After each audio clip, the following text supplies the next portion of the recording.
Aujourd'hui, parlons un peu de l'actualité spatiale, car elle s'avère assez active ces derniers temps. Pour commencer, nous parlerons du nouveau lanceur Blue Origin, et ensuite nous parlerons du 7e vol de Starship, donc de SpaceX, et de son petit retournement de situation. Et c'est parti pour la vidéo.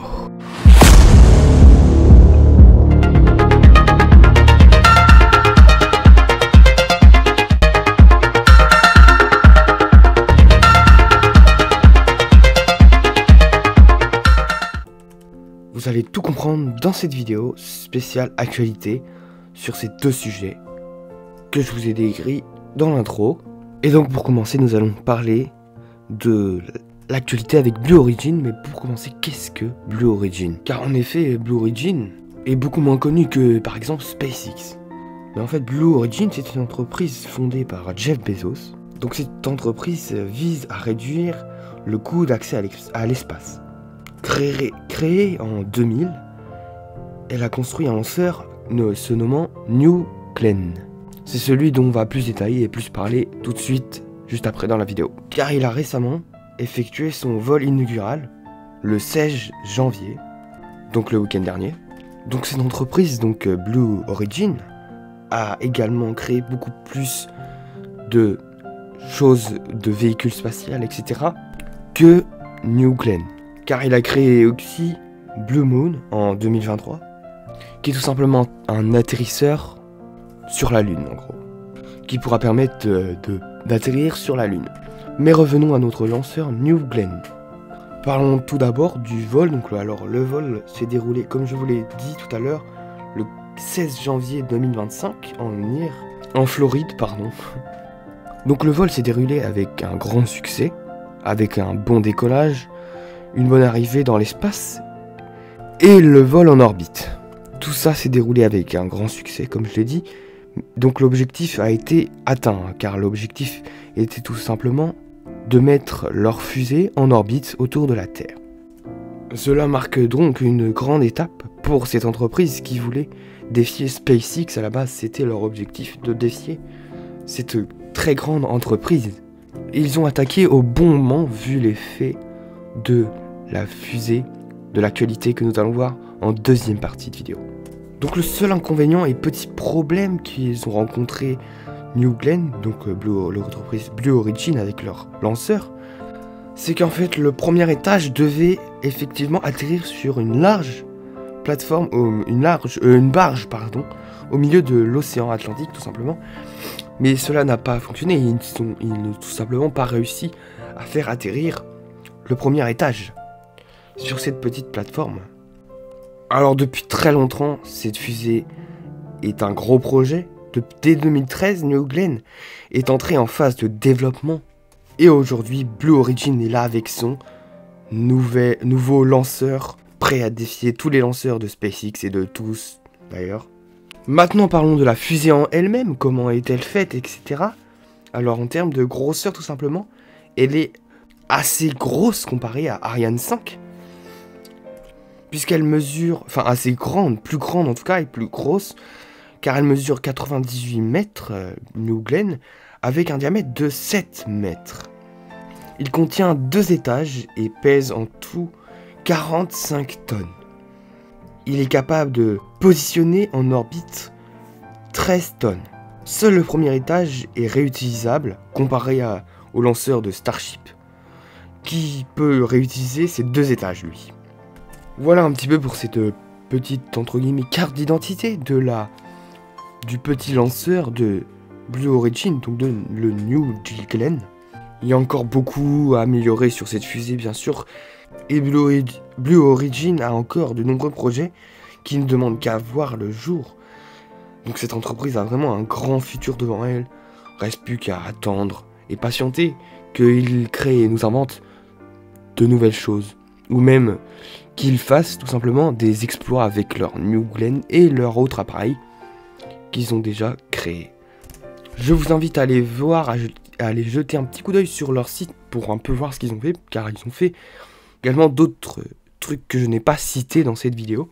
C'est assez intéressant, vous pourrez aller voir sur leur site. Normalement, si vous tapez Blue Origin, vous tomberez dessus. Donc voilà pour cette petite actualité. Maintenant, on passe à la seconde.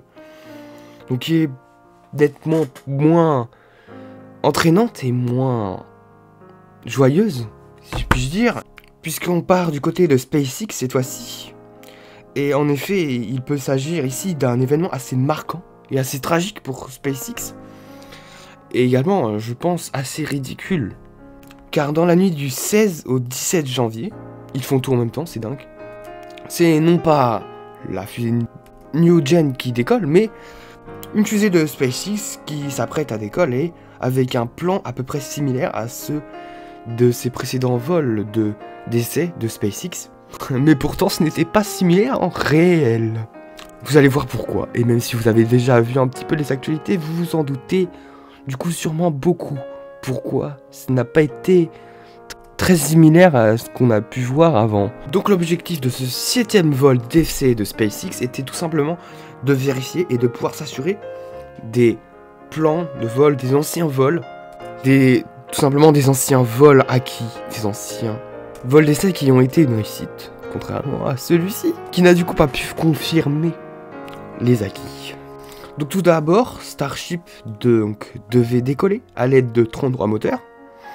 Ensuite, les deux étages devaient se séparer, puis les boosters devaient revenir sur Terre pour être attrapés par les bras mécaniques, comme réalisé lors du 5e vol d'essai, qui était vraiment une grande réussite et un grand exploit. Franchement, j'en ai même fait une vidéo, je crois. Pas spécialement sur ça, mais sur un fait d'actualité, c'était aussi. Le but de cette mission était également de simuler un largage de satellites en orbite, donc la mise en orbite de satellites. Mais du coup, on n'a pas pu atteindre cet objectif, du plan de vol en fait. Et ainsi, le Starship devait retourner sur Terre sans encombre. Bon bah, ils n'ont pas pu tester ça. Enfin si, du coup, ça n'a pas été sans encombre, hein. Et ça a été très rapide, je peux vous le dire. Mais malheureusement, tout ce plan n'a servi à presque rien, car en quelques minutes après le décollage, la fusée s'est alors autodétruite.